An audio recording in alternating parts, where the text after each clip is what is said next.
नमस्कार दोस्तों, मैं आपका friend doctor Rajeev and we care we share series में आज हमारे साथ हैं doctor Neeru Kiran and she is director and head of gynae obs in Artemis hospital Dwarka.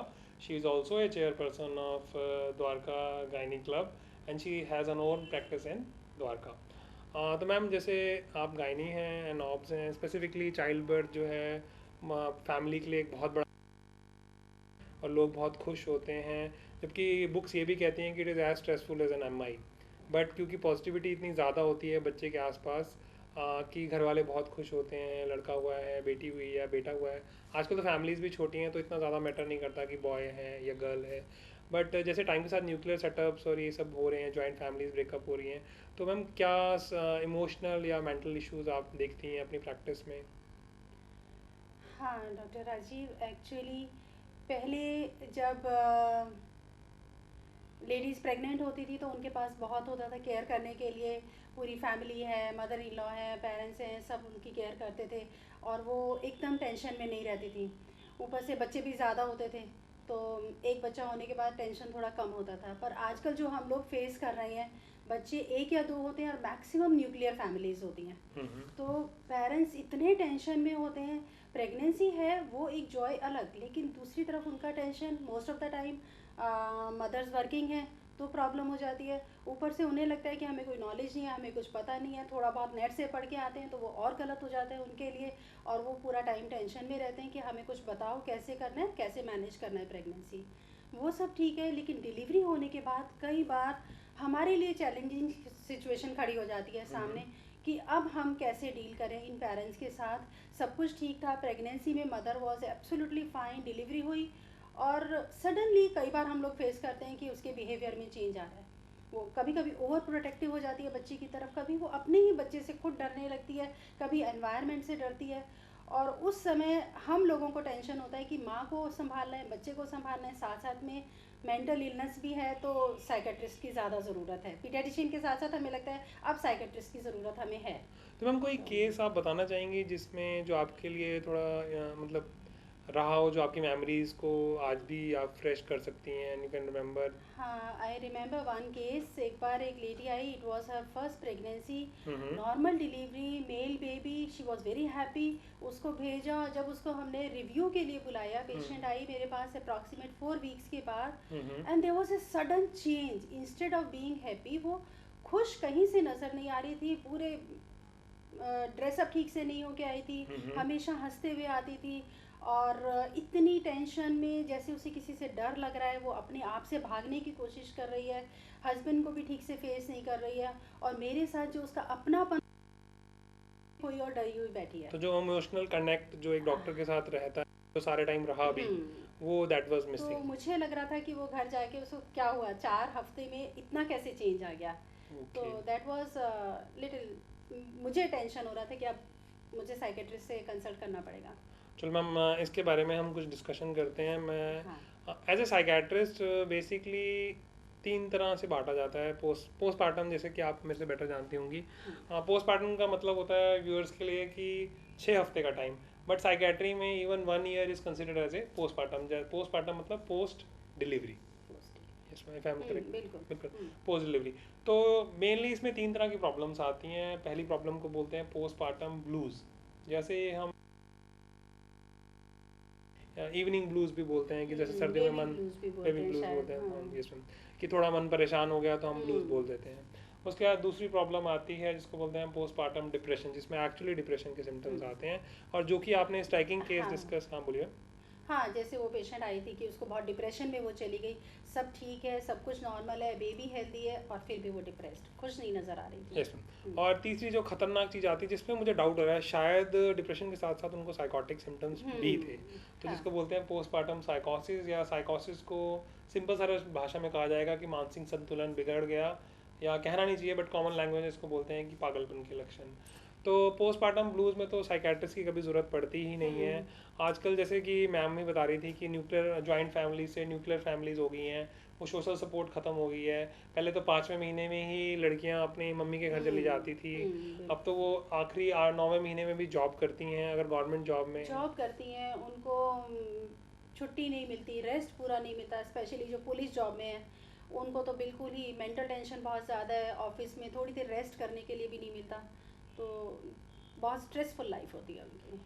तो मैम पोस्ट डिलीवरी में जो पोस्टमार्टम ब्लूज़ हैं उसमें तो यही माना जाता है, जैसे जो बोलते हैं कि इवन साइकेट्रिस्ट या साइकोलॉजिस्ट की ज़रूरत नहीं होती, हम्म, बिकॉज डिलीवरी के साथ बहुत सारे इमोशनल चेंजेस आते हैं, हार्मोनल चेंजेस आते हम्म, हैं, फिजिकल चेंजेस आते हैं, हम्म, इमोशनल चेंजेस आते हैं, फाइनेंशियल चेंजेस आते हैं। कई लोग जो है अपनी हायर या बेटर जॉब से लोअर जॉब पे आ जाती हैं, या कुछ टाइम के लिए कुछ लोग कुछ ब्रेक्स टाइम भी, के लिए जॉब चली जाती है उनके जॉब चली हाथ से। जाती है, ब्रेक लेते हैं। हम्म, तो उसमें कई बार वो सांस जिसको वो ज़्यादा लिफ्ट नहीं देती उसको भी घास डालनी पड़ती है। हाँ ये भी एक इंटरेस्टिंग सिनेरियो। हाँ, उससे मुझे एक और केस याद आया। एक लेडी, मैरिज को जस्ट 1 ही साल हुआ था उसको, और उसकी सास ने इतना उसे तंग किया, प्रेगनेंसी नहीं हो रही, प्रेगनेंसी नहीं हो रही, और हर टाइम वो मेरे पास लाके सास कंप्लेन करती थी, और लेडी सिर ढक के पूरा नीचे मुंह करके बैठी रहती थी।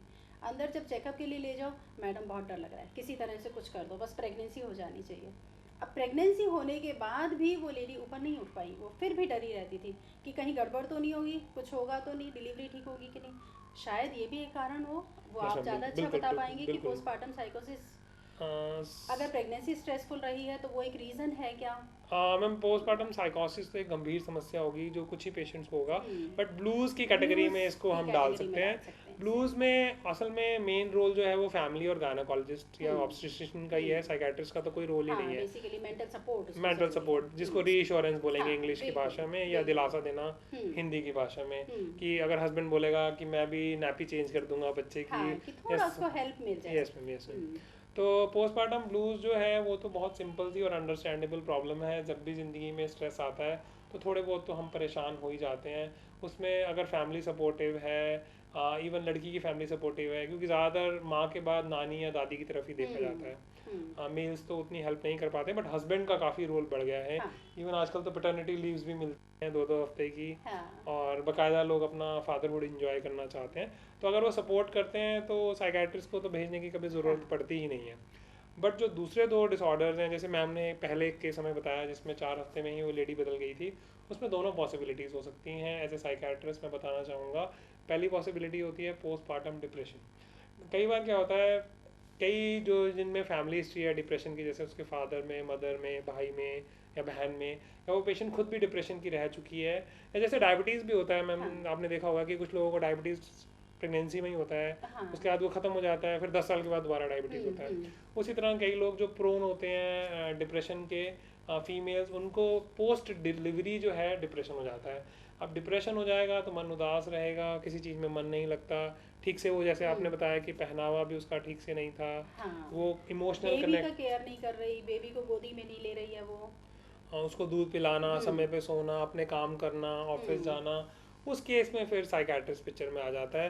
क्योंकि अगर फैमिली हिस्ट्री है, पहले पेशेंट डिप्रेशन रहा है, तो डेफिनेटली हमें ऑप्शन ही नहीं है, हमें ट्रीट करना पड़ेगा। हम्म, और ऐसी दवाइयाँ बिल्कुल आती हैं जो बच्चे को दूध पिलाते हुए भी माँ दे सकती है, और इसके ट्रीटमेंट भी ज़रूरी है, बिकॉज अगर माँ अपना ख्याल नहीं रख हाँ, पाएगी। हस्बैंड वॉज वरीड कि ये इतनी अच्छी थी, इतनी समझदार थी, और अब डिलीवरी के बाद एकदम चेंज आ गया इसके अंदर, बच्चे की केयर करेगी या नहीं, और डर सबसे ज़्यादा ये कि दवाइयाँ शुरू कर दी तो बच्चे को फीड करा सकती है कि नहीं। हाँ मैम, कुछ दवाइयाँ तो हाँ, हैं जिन पे हम दो दवाइयों के बारे में बात करना इस प्लेटफॉर्म पे ठीक नहीं रहेगा, हम्म, बट डेफिनेटली कुछ दवाइयाँ हैं जिनको देने से डिप्रेशन भी ठीक हो जाएगा कुछ हफ्ते में, और माँ भी ठीक हो जाएगी और दूसरों की केयर भी कर पाएगी। हम्म, लोगों की समझ के लिए डिप्रेशन क्या होता है वो मैं बता देता हूँ, बिकॉज डिप्रेशन तो हम कई बार कॉमनली भी यूज़ करते हैं। किसी भी साइकेट्रिक डायग्नोसिस को बनाने के लिए हमें 3 चीज़ों की ज़रूरत पड़ती है। एक, पहला लक्षण, जैसे मन उदास रहना, रोना, या किसी चीज़ में मन नहीं लगना जिनमें पहले मन लगता था, ठीक से नींद नहीं आना, भूख नहीं लगना, चिड़चिड़ाहट होना, नेगेटिव थिंकिंग आना, कभी कभार मरने के ख्याल भी आ सकते हैं। ऐसा एक तो लक्षण हो गया। दूसरा है ड्यूरेशन, कम से कम 2 हफ्ते तक होना चाहिए। आमतौर पे मैं आपको एक इंटरेस्टिंग चीज़ अच्छा, बताऊंगा कि जो पोस्टमार्टम ब्लूज होते हैं वो 2 हफ्ते के अंदर अंदर ख़त्म हो जाते हैं, और जो बिल्कुल। डिप्रेशन है वो 2 हफ्ते के बाद ही डायग्नोस हो सकता है। हम्म, तो इन दोनों को डिफरेंशिएट करना क्लिनिकली बहुत ज़्यादा मुश्किल काम नहीं है। अगर हम्म, 2 हफ्ते से के अंदर अंदर ही पेशेंट सेटल हो जाता है तो वी विल से कि ब्लूज। वो ब्लूज ब्लूज, में, जैसे जिस हाँ, केस की आपने बात की, she is going in the category of depression depression और और अदरवाइज साइकोसिस, हाँ, साइकोसिस। तो सिम्टम्स आगे डिस्फंक्शन, डिस्फंक्शन का हम्म, मतलब है नुकसान। जैसे किसी की टांग में चोट लग गई तो वो तकलीफ है, और हड्डी टूट गई वो प्रॉब्लम है, और वो चल नहीं पाता, ये डिस्फंक्शन है, या उसकी वजह से नौकरी नहीं कर पाता। सिमिलरली माँ जो है, अगर वो उदास है तो वो अपनी केयर नहीं कर पाएगी तो बेबी की केयर बिल्कुल कैसे करेगी। बिल्कुल। तो उस केस में तो ट्रीटमेंट की ज़रूरत है ही, और साइकेट्रिस्ट की भी ज़रूरत है। और ये भी देखा गया है कि जिन फीमेल्स को पोस्टमार्टम डिप्रेशन होता है, बाद में भी उनको डिप्रेशन के चांसेस रहते हैं। ज़्यादा हो जाते हैं। अब हम बात करेंगे पोस्टमार्टम साइकोसिस साइकोसिस की। की। इससे पहले मैं साइकोसिस थोड़ा सा डिफाइन करना चाहूँगा, हाँ, फिर मैं बिल्कुल चाहूँगा हमारे अब। दर्शकों को पता होना चाहिए कि ब्लूज, डिप्रेशन और साइकोसिस में क्या डिफरेंस है Yes, yes. और कैसे मैनेज करेंगे। देखिए मैम, साइकोसिस जो है वो ऑलमोस्ट साइकेट्रिक इमरजेंसी है। बिल्कुल। मतलब डिप्रेशन को मैं ये तो नहीं कहूँगा आप हल्के में ले सकते हैं, बट एक दो दिन आगे पीछे करेंगे तो इतना फ़र्क नहीं पड़ेगा। बट जो साइकोसिस है उसको आप बिल्कुल हल्के में नहीं ले सकते, क्योंकि उसमें सबसे बड़ा खतरा होता है बच्चे की जान पे। क्योंकि कई बार क्या होता है, डिल्यूजनल हो जाती हैं मदर्स। डिल्यूजन का मतलब है वो ऐसी गलत धारणाएं बना लेती हैं जो सच है ही नहीं। हाँ, उनको लगता है कि मेंटली मेरा बच्चा जो है कमज़ोर है, या उनको लगता है कि फिज़िकली ये ठीक नहीं है, इसलिए जो है ये आगे आने वाले समय में दुनिया का सामना नहीं कर पाएगा, तो मैं इसे जान से मार दूं। सुनने में बहुत अजीब और ख़तरनाक लगता है, बट एक्चुअली में ऐसा होता है। और मदर को खुद को नहीं समझ में आता, उसे लगता है ये सब नॉर्मल है, उसे नहीं लगता कि वो बीमार है। यस मैम, क्योंकि बिल्कुल आपने बिल्कुल ठीक कहा। हाँ। डिल्यूजन का मतलब ही ये है कि पेशेंट को लगेगा कि मेरी बात बिल्कुल कि सही मैं है। बिल्कुल ठीक हूँ। हाँ।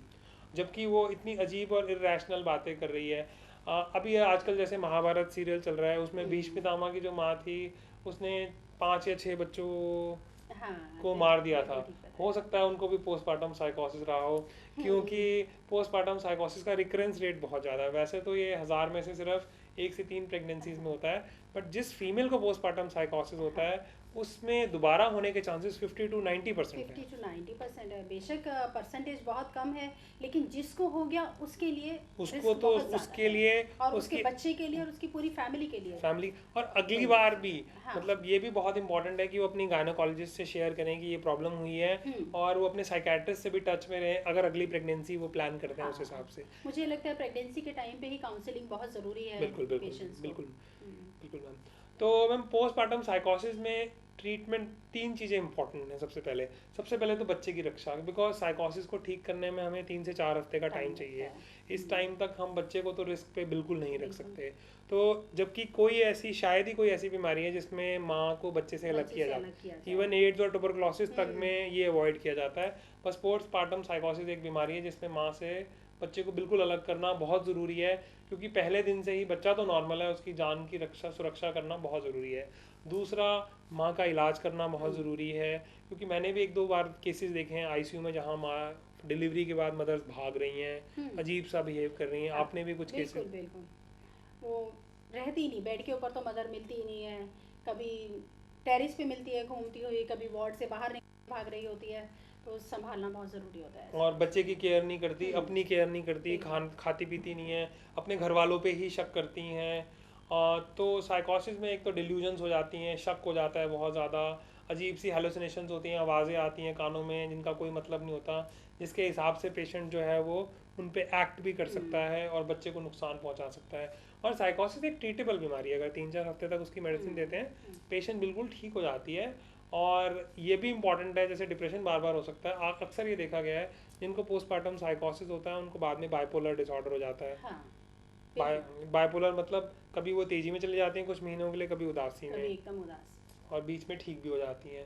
तो पोस्टमार्टम साइकोसिस एक काफ़ी ख़तरनाक चीज़ है, जो कि होती तो 1000 में से 2-3 में है, बट क्योंकि ये उस फीमेल के लिए, जैसा मैम ने भी कहा, दोबारा होने के 50 to 90% चांसेस है, तो बहुत इंपॉर्टेंट हो जाता है एजुकेट करें। बिकॉज अगली बार भी जब प्रेगनेंसी होगी तो मदर इस कंडीशन में नहीं होगी कि अपनी गायनेकोलॉजिस्ट से शेयर कर सके कि मेरे को ये परेशानी हुई थी, क्योंकि कोई शहर बदल लेते हैं, किसी की ट्रांसफ़र हो जाती है।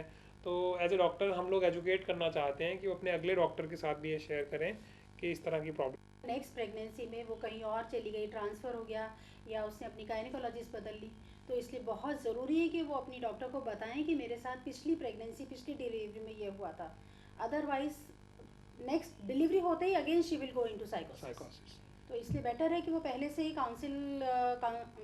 उनको काउंसिलेशन की ज़रूरत बहुत ज़्यादा है, काउंसिल करने की ज़रूरत ज़्यादा है, गायनेकोलॉजिस्ट को पता हो, और टाइम रहते हम साइकेट्रिस्ट से कंसल्ट कर लें। और ताकि हमें पता रहे कि डिलीवरी होने के बाद हमें साइकेट्रिस्ट को बुलाना है और चेकअप कराना है। क्योंकि मैम जैसे पोस्टमार्टम ब्लूज में तो साइकेट्रिस्ट का कोई रोल ही नहीं है। हाँ, लेकिन अगर पेशेंट की प्रीवियस हिस्ट्री है साइकोसिस की, यस मैम, साइकोसिस की या डिप्रेशन की, तो फिर हमें बहुत ज़रूरी है yes, कि हम साइकेट्रिस्ट से एक बार कि कंसल्ट करें। पेशेंट की वैल्यूएशन हो और फैमिली मेम्बर्स की एजुकेशन हो और पोस्ट डिलीवरी जो है बच्चे की प्रोटेक्शन हो। बच्चे की केयर ठीक हो।